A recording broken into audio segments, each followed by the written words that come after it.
Welcome to the Drinkcast. Drinkcast. It's another special episode. We've had 2 special episodes in a row. But we're getting very experimental, Alexi. I feel like we're giving the audience a very special treat. Well, that's the thing about this episode is that, you know, during isolation and COVID and everything, you can't really have an audience. But we want to have an audience because we realize that we perform best when we're showing off to people. Yeah. So we're taking it one step at a time. We're still being safe. So we actually do have an audience today. So let's give it up for the audience. You start one audience member at a time. You see how that goes? That goes good. Next time is 2. Yeah. They're safely distanced from each other. We're going to go one person at a time. One person. We're going to be extremely entertaining for our one person audience. And then we'll see how that goes. We'll see how it goes. This could go terrible. I don't know. Yeah, we might have to go back to no audience. Might have to go back to no audience, but that's the only thing that we can really handle maybe. Yeah. You know, is like talking if no one's watching us at all. But that's okay too. Yeah, it's like those people who claim to be very good dancers, but no one's seen them dance. That's me. Is it? Yeah. I think you're probably a good dancer. You think? I saw you do a jump kick once. That looked pretty graceful. Is that a dance? In some cultures. Okay, I'm going to be doing this at the club as soon as they reopen. Just kick someone in the back. Or the tailbone. Sorry to bring that up again. It just never ends. That's a callback from a previous It just episode. never ends. Yeah. I like seeing those people in clubs who are just so on cocaine that they think they're great dancers, but really they're just great at sweating. Yeah. Yeah, I agree. I like how like being at the club is like a lot of different kinds of dancing. Like everyone's kind of coming from a different perspective where what if the only style of dancing the person knows is line dance and they try to get that going, but they're at not a country club? I vote to be doing line dancing at the club. What do you think takes less talent? Line dancing or disco dancing? Disco dancing is a lot of pointing and this kind of thing. Well, you know, I always thought that line dancing was pretty unchallenging, but then I did line dancing like in high school. It was like part of our gym Why is class. that part of gym? I know, right? But it was hard. Do you remember? Did you do it? Yeah. Okay, it was hard, right? Like you had to do all like the little like hand positions and everyone went like you had to go in a certain direction or you'd fuck up the whole circle.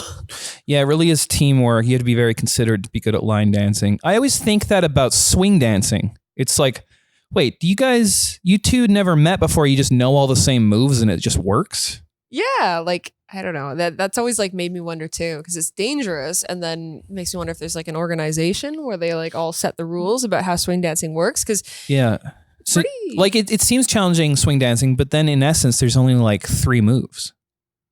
No, there isn't. Someone's going to get so offended by that.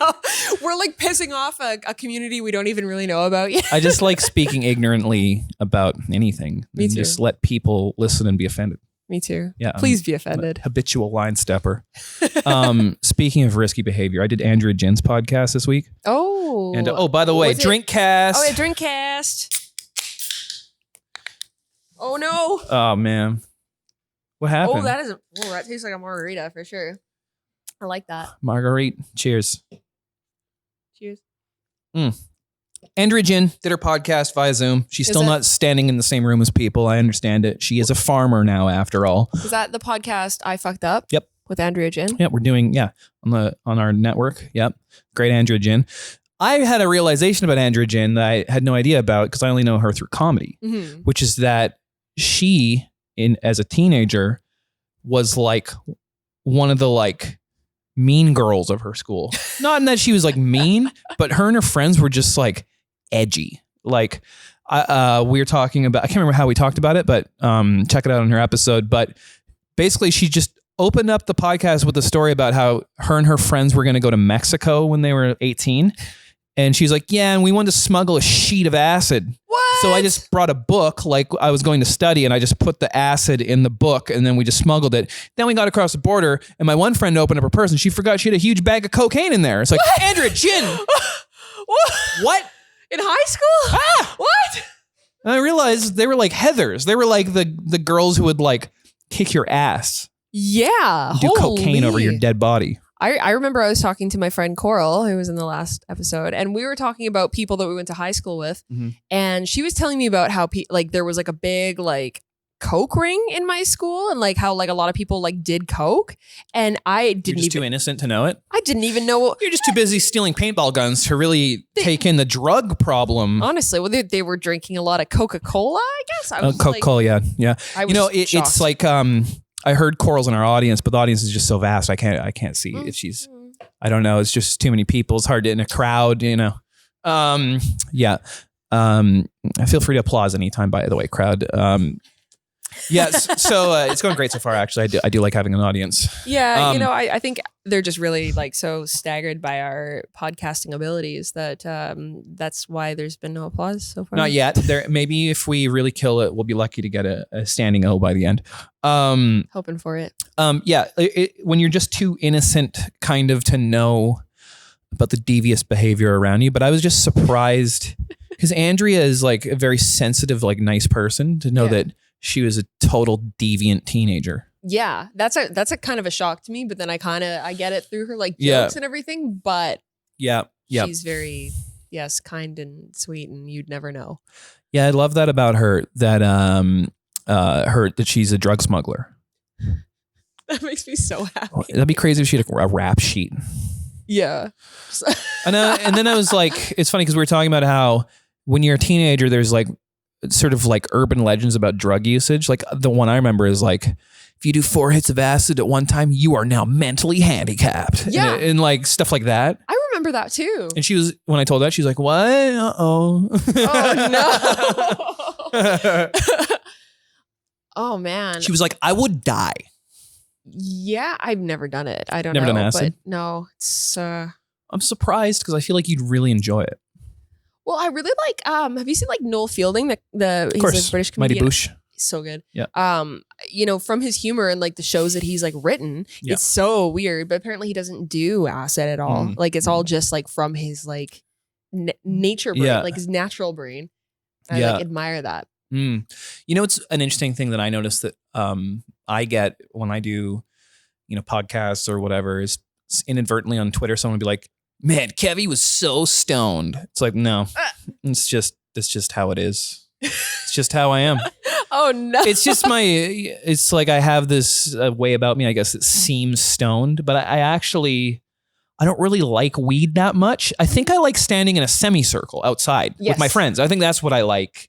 I don't think it does anything good or bad for me. It doesn't really, it's funny because a lot of musician friends of mine, they can't even get creative without it. I think it does the opposite for me. I think it actually clouds my thinking. Like, I mean, that's how I'm creative is I like to have a plan and I like to execute it. So maybe that's what it is. Oh no, same. Like I don't know. I get too in my head and it doesn't make me, it makes me creative, but like about like more than what I bargained for. Like if I'm like going to go write a song, all of a sudden I like want to go like build a dresser. Suddenly I have this 17-piece orchestra and it's just too much. Right? I'm trying to write a pop song right here. Honestly, and I still don't know like the difference between the two, like the indica and the sativa, and like everyone's like, oh, like, well, I feel like everybody, it affects them differently, and they decided, some people, that indica makes you sleepy and sativa makes you awake, and vice versa. I've heard it from both sides, and I feel like I don't know. I don't know the difference because I guarantee, because it's funny because growing up as when you're a teenager,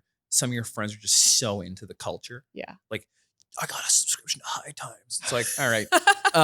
They even make magazines anymore. But then it's like, I guarantee someone we know who's really into marijuana culture named their daughter Sativa.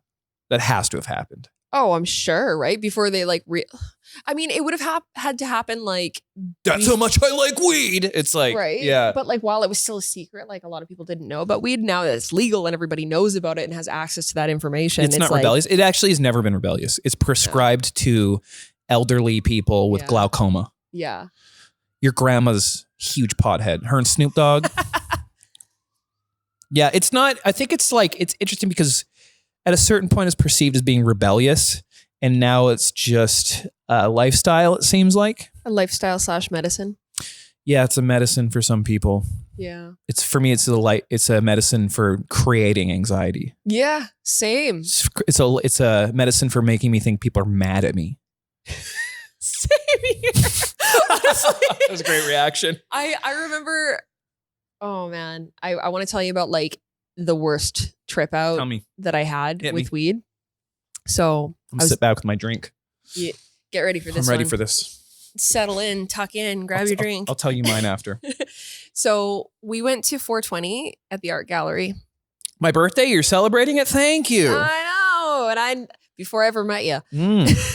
That's the kind of connection we have. Just feel like I should be celebrating some guy's birthday named Kevvy. This cool guy. I don't know. I'm just going to celebrate. So we were at the art gallery and they had all those, the marketplace of like edibles. Yeah. And yeah, you know where this is going.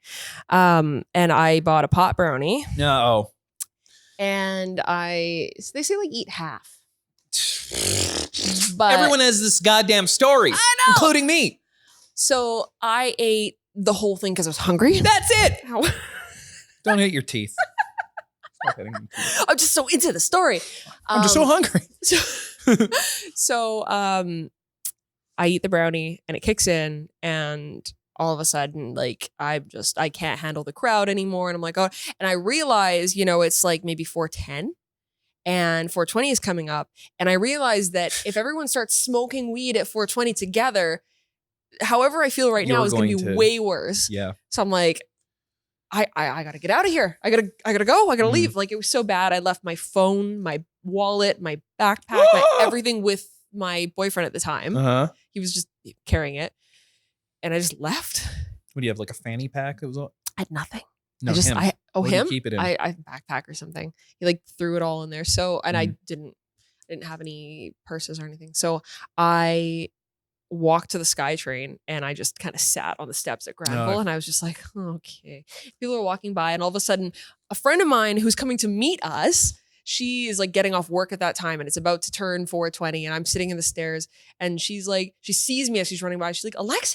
And I'm like, oh, I like can't even talk. I'm like, and she's like, we gotta go. Like, let's go. It's almost 420. And she like then grabs my hand and we're like running through the crowd and like, I like can't speak. I can't be like, no. And I like can't even argue. I'm just going. I'm like, okay. And we get right back in there, right into the center of it. Cause she's, not stoned at all and wants to, and we go right into the center where the worst of it is. No. Yeah. Then what? Did you just lose it? Were you? I don't remember. I don't remember. I greened out. I don't know. My goodness. Yeah. Everyone who has a bad trip story from an edible wasn't working or I was hungry. So I ate the whole thing. And I have two of those. And one time I have another one of those too. Fuck. Everyone has that story. I don't know why we don't learn our lesson. I just realized I have two of the same story. So the next year, 420. Yeah. So I was doing Louise Burns. I produced her first album and we were mixing it at Mushroom Studios. And the whole thing about that studio is that it's haunted. But I'm not a ghost guy. I've never seen a ghost. I don't know how I feel about it. But when I was high on an edible, I super believed in ghosts. and the guy there was telling me the story. So here, my friend Tristan came by and she makes them. And she gave me a hash cheesecake. And I had half of it, which doesn't seem like a lot. But I guess it was because I was in hell for like 5 hours. And so we're mixing and it's sounding terrible to me. And then the one guy's like, yeah, one time in the 70s, they were recording here. And then these weird voice ended up on the tape and you could hear it. And that was ghosts. And then I was like, I was thinking I heard it in the thing we were doing. And I scared myself so much that I didn't say anything. And I just went home. Like Louise texted me. She's like, where are you? I was like, I'm at home. I got scared. And then she didn't tell anybody. I mean, I wasn't mixing it. I produced it. So I should be there to mix it, And then this guy, Dave Ogilvy, was mixing it. And I just went home and I was just trying to reset my mind for positive energy. So I went on Twitter and I was like, what's everybody's middle name? And then people were like, someone was like Ruby. I'm like, that's beautiful. It's a beautiful middle name. What's your middle name? Bedelia? It's gorgeous. Love that. What's yours? Jules? What is this, a jewelry store? Everybody has middle name? That's beautiful. And then Rave tweeted me. He's like, did you leave? Like he tweeted me. He didn't text me or call me. He saw me on Twitter. and I tweeted him back. I'm like, yeah, I'm at home. Got too scared watching Coach Carter now. And he was like, okay, guess we'll send you the mix. And I I watched Coach Carter, which is a Samuel L. Jackson movie. And being that out of my mind just really illustrated how bad the acting was. Yeah. And I was like, sucks. And it's like, I'm just like, I should be working when that's what I'm doing. Yeah. And then it's like when you get that high, you just got to wait it out. Yeah. There's nothing you can do. It's like all you can do is hope for it to end. I hate that. It never feels like it's coming, but it will come. Yeah. You have a moment where you're like, this will never end. This is me now forever. Well, you will have that moment where you're like, okay, well, surely it's been like hours and it's been 10 minutes. Like, fuck. I know. Yeah. Oh, no. Yeah, I've had that thing too where it's like another time I did edibles and I just like, we were watching Dude, Where's My Car? It was me and 3 other people. And then the girl I was dating at the time, I was like, I'll be right back. And I just went to the bathroom and I was like fetal position, laid on the ground because I was just too high. I feel that. And then it was like 1 second later, I just hear a knock and it was like, are you okay? And I was like, yeah, just, yeah. Why? And she's like, you've been in there for like half an hour. Oh, no. Like, I feel that in my soul. And then here's what happened then. I got up and it's like, oh, time to rejoin the party. They had left because I'd been gone for so long. So embarrassing. Oh, no. It's like, oh, man. I just can't do it. Like, no, me neither. It's weird. Like, my friend Devon, he's never done mushrooms. He's afraid of all that stuff. But he can eat the fuck out of an edible and be fine. What? That's insane. How? I like mushrooms. Mushrooms is the best. I think they're great. I have a great time. It's fine. Yeah, edibles. I need to be in a controlled environment, though. I don't know what kind of environment would be controlled enough for me to feel good eating an edible. Well, mushrooms for me, I need to be with people I know aren't against me. And where I can just take a time out from socializing. So like someone's basement I trust is great. I know everyone wants to do nature. I would be into that as long as I'm not going to accidentally bump into some tourists or something or some campers. Yeah. I don't want to have a conversation with someone who's not on my level. That's what's scary when you're high is you don't want to talk to somebody who's not high because you think they're judging you. Yeah. I remember the first time I did acid as a teenager and I was like surprised how it was making me feel. And I was like, man, I could talk to some cops right now. I yelled that. Did you talk to some cops? No, we were just in my friend's basement. Yeah. I mean, like I'm fine with them, like with mushrooms. I don't know. Like I've taken them and like gone out to a bar.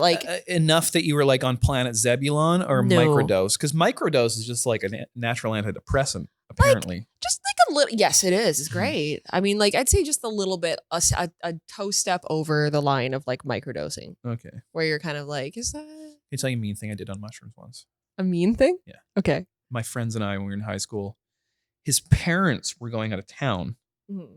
And the plan was to do mushrooms. And we had a scary journey getting these mushrooms because we had to take the bus to Surrey Central Station. Oh no. People were getting like mugged. I got in like altercations there and stuff. It's just like a scary area to be. It is a very scary area. Sucks there, but that's where the guy wanted to meet us to whatever. Mm-hmm. So we took a bus from Langley there. And it was like, it took like hours to get them, which is weird. So like by the time we were actually doing them, it was like 1 a.m, which is weird. And we were filming it. It's dumb. And there was like enough mushrooms to, like it looked like Thanksgiving dinner. Like we thought that was funny. It's like, let's arrange it like it's Thanksgiving dinner. Oh, no It was like way. 6 of us. So we're eating them. We ate so much. Enough that I was full. Oh and no. then my friend whose house we were at, his dad's a priest. So we got like out of our mind and I went and put on his dad's priest and I was like skateboarding in it. And we were like out of our mind. And then he would sculpt things and he was like, he sculpted this weird head coming out of a vagina thing. And we had the strobe light. It's like we were just trying to like make ourselves go crazy. Oh my God. And I remember his girlfriend got like naked in front of all of us and got in a bathtub and she was reaching for a strobe light. And I had like this moment, I was like, you're going to die if you do that. And slapped it out of her hand, wrecked the strobe light. Wow. And then here's the mean thing I did, which is that his parents lived in like a 70s house with shag carpeting. Oh, I love that. And I took marshmallows and I was like, oh no. Oh no. It just felt so good. It was like, oh yeah, that's a sensation I've been waiting my whole life for. And then he laid all his vinyl out all over his bed and his girlfriend's antidepressants were all over it. And I took a jug of water and just like anything I thought of doing, I would just realize I was doing it. It was weird. Yeah. No. I remember the jug of water was in there because that girl was drinking out of it. And she went, I feel like I'm in Mexico. Oh my God. Yeah. I have no stories like that. Oh, and here's the other thing is that this one friend of ours who was there at the beginning was just gone for a while. And then he just was there again and he was filthy. He had a hospital bracelet on. And I was like, what? It's like, dude, what happened? He's like, I got too scared. So I went home, told my mom. She took me to the hospital. They gave me, I forget what he said, like a shot or something. He's like, then it started to feel really good. And I felt guilty about it feeling good. Then I slapped the nurse on the ass. Shouldn't have done that. She got mad at me. Then my mom took me home and I snuck out through the forest and came back here. So he's like filthy. What? You're like, what? To me, he was gone for 5 minutes. Oh my God. Yeah. That's insane. And then did you have like a moment where you're like, oh my God, how long has it been? Yeah. And I had to work the next day at a movie theater. And I was like, no. yeah. Oh Anyway, my God. it's funny how it's like, I don't know if you had that phase where it's like you discover hallucinogens and then you're super into them for a while and then you overdo it. And then now you just, yeah. 100%. Like that was like me and like salvia. And the salvia is like legal as well. And it really shouldn't be. It shouldn't be. Yeah. Like I remember I went and bought, it's like, I guess it's a super hallucinogenic for like, I don't know. Everyone says like 15 minutes. It was like a minute for me. It was like not very really long. It's short. It's a really short experience. And you like smoke it. It just looks like weed. Mm-hmm. And yeah, you buy it at the store. I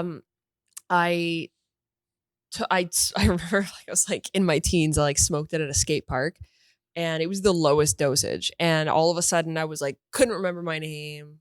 And I was like, it was like, you're like inserted into this like other universe. Oh. And I was like looking at like the mountainscape, like the Burnaby mountainscape. And as I looked at it, it like melted into like these bags. And I was like, bags? Oh no. Ziploc? Oh, like grocery bags, like Safeway bags to be specific. Thank you for specifying.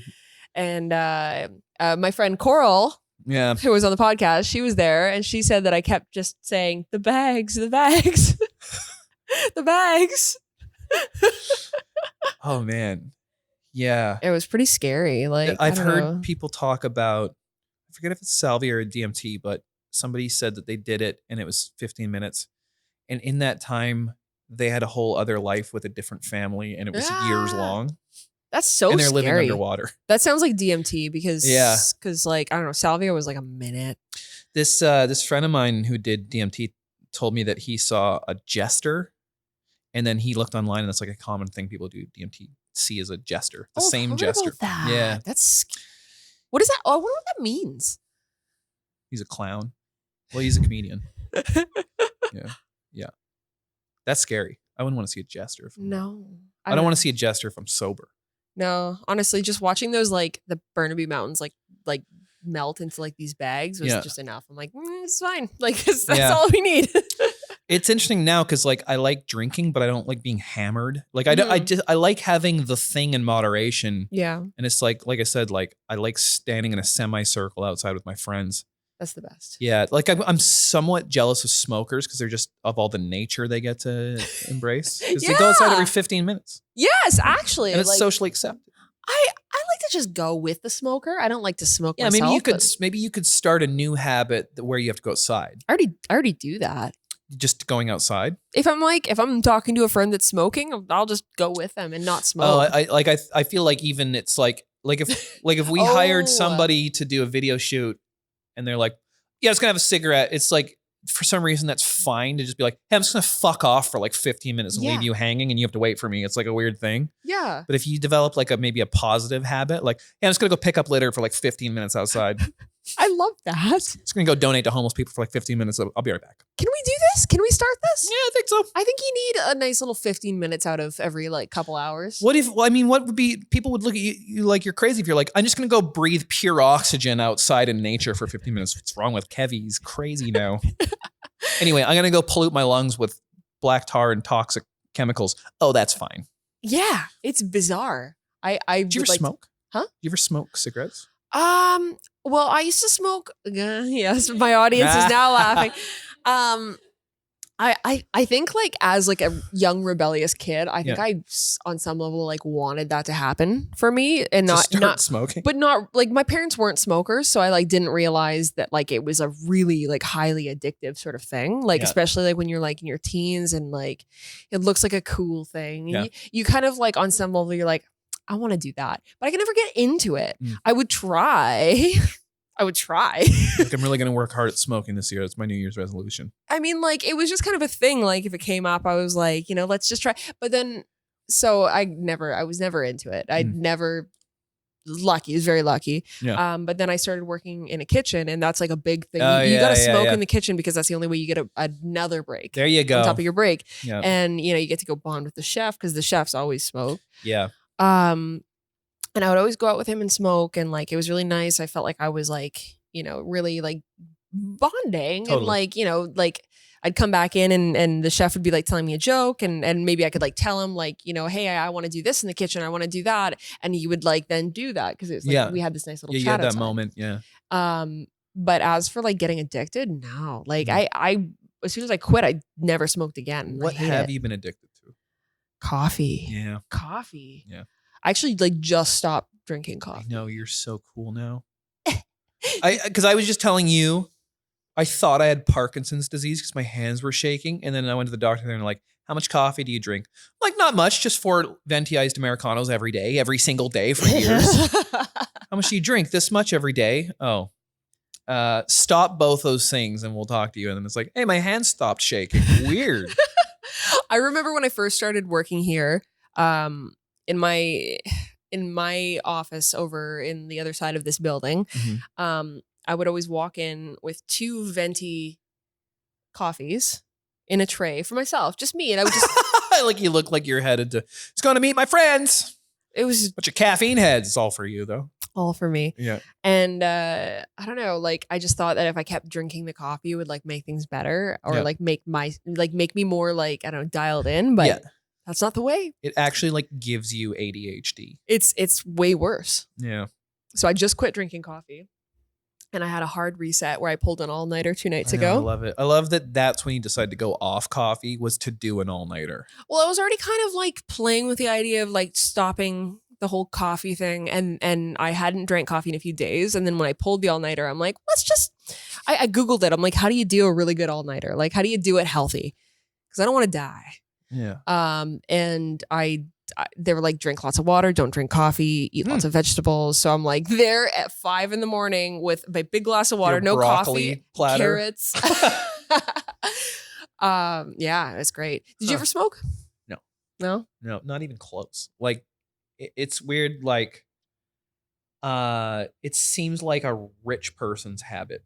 Yeah. It's so goddamn expensive. That being said, I was drinking so much coffee and it's sort of similar pricing, I'm assuming. Exactly. But it was also just like, if you're not a smoker and you're around someone who smokes a lot, like I dated a girl who smoked and I hated how her hair smelled because it always smelled like cigarettes. It was gross to me. And like, if you kiss someone who smokes and you don't smoke, that's gross. And like, so I think I was just kind of like right away, like one of my first girlfriends when I was like a young teenager smoked and I didn't like that.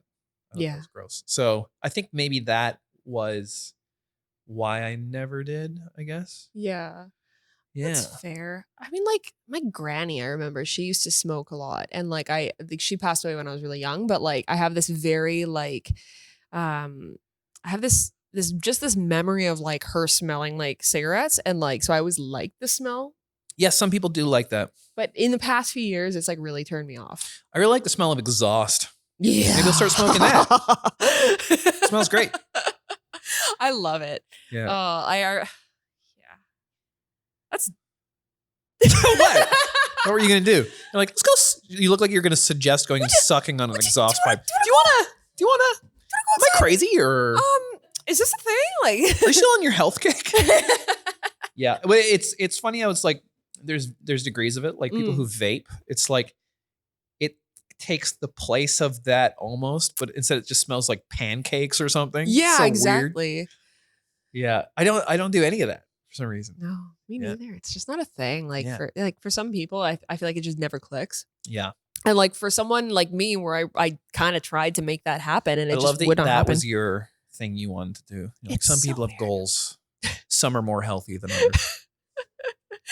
I had other goals. I know. You're a very goal-oriented person. You're not even having caffeine anymore, for God's Many sake. goals. I tried to get you a East Pike coffee or whatever the fuck it is. Not even having it. Pike Place. I turned it all down. I know. Coffee free. Kick the habit. Never been so turned down in my life. I want to tell you this thing that I remembered where when I got my wisdom teeth out. Oh my God. I had to, it was weird. Had this thing where I had an infection in my jaw and it was poisoning my bloodstream. Oh. And so I don't know what it was, but they had to remove a couple teeth along with my wisdom teeth all at the same time. Mm-hmm. So I had to get like an 8-hour mouth surgery. So they knocked me the fuck out before they did it. So I had to take these pills the night before and then the morning of, and then my mom picked me up and she said I had this sign explaining to her that I had to go to the dentist. And she's like, I know. That's why I'm like, I don't know. It's like I took the pills and I was out of it. And then I was like, I better explain this just to make sure it goes perfect. You know, I'm like, it's like type A personality to the max where you're like out of it, but still type A. Do you still have the sign? Oh, I wish. Oh my God. It was a while ago. So she drives me there. And then when in the morning you take more of those pills and then you get there and then you're like out of it. And so I wonder what pills they were. It was funny because they were like, it was so unprofessional. The woman, this dental clinic's gone now, but they're like, these are basically date rape pills. I remember her saying that to me and I was like, that's unprofessional thing to say to me right now. Yeah. And so I went under and then I was like asleep for most of it. And then I woke up when they were taking out my last wisdom tooth and it didn't physically hurt, but I could still feel the sensation of them breaking it and pulling it. And I remember I was like grabbing the chair and I was like just taking it. And then the dentist turned around and he's doing something. And I went and put both my hands in my mouth. I just wanted to like feel what was going, I don't know. And then he turned around and I remember he had, I don't know what it was. It was some tool and he went, what are you doing? Like gestured with it. Don't do that. And he was like, and then the assistant was like, yeah, that's like the worst thing you could do. Your hands are probably filthy. And I went, I just want to take this time to apologize to everybody. I got like very formal. Really, you doing a great job. I'm really sorry for my behavior here. You've been great all day. Just really sorry about that. Won't happen again. You got my word. It's minor discretion. You just let me know what I need to do to rectify the situation. I do it. No friction from me. It's going to be smooth sailing. They're like, all right, shut up. Like I was like just talking like just out of it. Yeah, it was really weird. And then, and then I remember they were a different dental session. Also after that, my mom picked me up. She said it was just being like really weird and took me to her and my stepdad's place. And there's just this picture of me just hugging my dog. And he's making eye contact with the camera like, and I was just like, just need some positivity in my life right now. Oh my God. It's like I was traumatized from it. Oh my God, I love this. So other time I was at the dentist and they had the thing in your mouth where the can't talk, can't say shit gear in your mouth. And that documentary that Jack White had just come out where it's Jack White, The Edge, and one other guitar player. I can't remember who it is right now. People are listening to this are losing their mind because they know who I'm talking about. And the dentist was talking to an assistant. And he's like, yeah, I watched this really cool guitar player, this like music documentary last night on Jack Black. And I'm in my head, I'm like, you fucking idiot. It's Jack White. And then the assistant is like, Jack Black? Isn't he a comedian? And then the dentist is like, he does music. And then she was like, oh yeah, he does have a band because he has Tenacious D. And so they're just both so stupid and confused. And I'm like, I just want to like rip somebody like, you idiot, you're wrong. Jack White doesn't do comedy. Jack Black is a different guy. He does music, but it's not just, why would there be a documentary on Jack Black doing, I'm like losing it. Just have a lot to say. And they're just explaining, they're so stupid the way they're talking to each other and they both have their facts all fucked up. And then he's like, yeah, he does have a band. What is it? And then she's like, Tenacious D. And then he's like, oh, Tenacious D is Jack White's band. And I'm like, Like I'm just getting so annoyed that they have all their facts fucked up. Like I'm like fact guy. I'm like trivia guy in a way. It killed me. Oh my God. So like an hour later they take it out and I did. I was like, no, I know what you guys were talking about. You have your facts wrong. And I just like laid it down in this like pretentious high fidelity way. And they were like, oh, it was funny. I was like, no, it isn't. Get it right. This like exact thing happens to me all the time at the dentist with like, I don't know, it's not as bad. That's bad. Yeah, I was losing it. Yeah, no, I don't know. I always try to talk to them and they're like, what? Oh, should we take this out of here? I'm like, why would they ask you questions? I know. In your mouth? They ask me questions that are not yes or no. Yeah. They ask me questions like, what are you doing for work these days? Stop I'm it. like, you can't ask me that. Stop it. What? I can't answer you. Don't ask. Don't tell. Dentists, highest suicide rate in the game. They're just lonely. I don't know why I said that. Oh, that's sad. It got rough. They're lonely. Is They're that really true? lonely. I heard that once. Really? Really?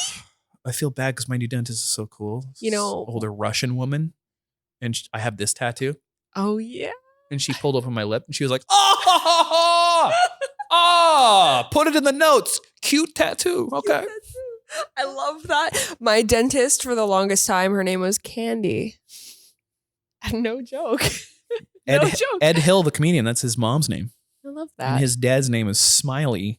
And his dad is the most unsmiley person ever. When you move here from Taiwan, you get to choose your name. And that's what they chose. I feel like I shouldn't say this here, but I knew a girl that moved from Taiwan and she named herself, or her parents named her. Should I even say it? I'm going to say it. Her name was Winky. Oh. And she had to change her name later on because people were bullying her. That'd be funny if like she didn't know and she moved here and just like was looking for like respectable names. And so she's like, my name is now Sylvester Stallone or something like Michaela Slinger, a singer I produced for 604. She has a friend whose parents let her and her little brother choose their names. So I think one of their names is Slinky. Slinky? Yeah, I can't remember what the other. I'll have to fact check this. Slinky? But did choose your own names? Wait, like so? And they're like 5. Oh, so they like choose legally, the name at 5. Yeah. Oh, that's cool. I had a lot of ideas for my name. Yeah, your name would have been like, I hated my name growing up. Megazord or something. Megazord. What would you have chosen your name to be? I mean, now I like my name, but I tried to change my name when I was younger. Ask me what I'd change my name to. What did you change your name to? Jennifer Aniston. Very respected. I like that. Very respected. Great thespian. I dig it. I like my name now, though. My middle name is Chanel. That's a great like middle the name. brand. And during the full-on quarantine, I ordered a bunch of stick and poke supplies to do a tattoo, and I tattooed the Chanel logo on my arm. I love that. Huh. That's cool. Yeah, it's really cool. Yeah. Okay, Alexi. I think that was probably a good drink cast. I just want to thank our audience. Thank you for coming out during the isolation, guys. I appreciate you braving, isolation and distancing. So I just want to thank you to our wonderful audience. If they could give us an applause, that'd be great. Just put your Pringles down and fucking clap. Thank you. Thanks. Thank you very much. We'll do this again. Maybe we'll try 2 people next time. I think we should just stick to 1. Okay. Just 1 person audience from now on forever. Great. Okay. Bye.